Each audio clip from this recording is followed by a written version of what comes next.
हमारे जीवन में चंद्रमा बहुत ज़्यादा पीड़ित हो, खराब हो, जन्म कुंडली में उनकी अवस्था अच्छी नहीं हो, तब वहाँ पे हमें देखने को मिलता है कि जो चंद्रमा है, वो कहीं न कहीं हमें मानसिक परेशानी देना शुरू कर देते हैं। सुसाइडल थॉट भी इन्हीं के कृपा से आती है। उसके बाद सर्दी, खाँसी, जुकाम, जो वायरल इन्फेक्शंस होते हैं, वो भी कहीं न कहीं इन्हीं के थ्रू ले आते हैं।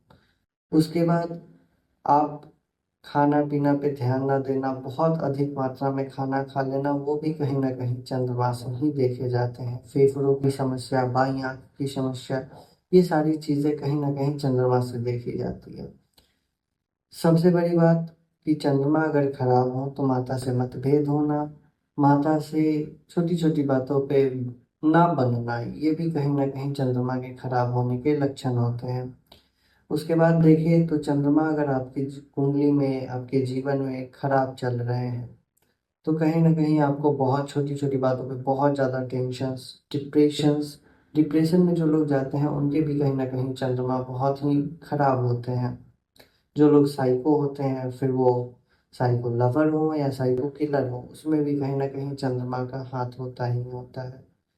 तो यहाँ पे भी चंद्रमा अगर हम देखें तो अगर ये बुरे हैं, तो बहुत ही परेशानी का कारण बन सकते हैं। अगर ये बहुत अच्छे हो जाएँ, बहुत अच्छे कहने का मतलब है कुंडली में उच्च के हो जाएँ, कुंडली में उच्च के होकर के अच्छी डिग्री में बैठ जाएँ, केंद्र त्रिकोण में बैठ जाएँ, तो यहाँ पे यह भी देखने को मिलता है कि जब चंद्रमा बहुत अच्छे हो जाते हैं, तो फिर इंसान के अंदर ना तो कोई इच्छा होती है और ना ही कुछ और, फिर वो बस शांत अवस्था में चले जाते हैं, जैसे सन्यासी का जीवन होता है।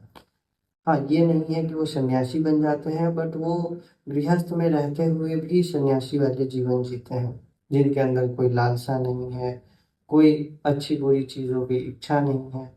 बस यहीं पे चंद्रमा बहुत अच्छे हो जाते हैं। तो चंद्रमा का ना तो बहुत ज़्यादा अच्छा होना, ना बहुत खराब होना, दोनों अच्छा नहीं होता। चंद्रमा हमारा मन है और मन का बहुत ऊपर जाना और बहुत नीचे जाना, दोनों खराब होता है। मन शून्य अवस्था में रहे, शांत अवस्था में रहे, बस वही अच्छा। नहीं तो फिर या तो इंसान डिप्रेशन में जाता है या फिर इतना स्पिरिचुअलिटी में पहुँच जाता है कि फिर उसे वहाँ से वापस लाना बहुत मुश्किल होता है।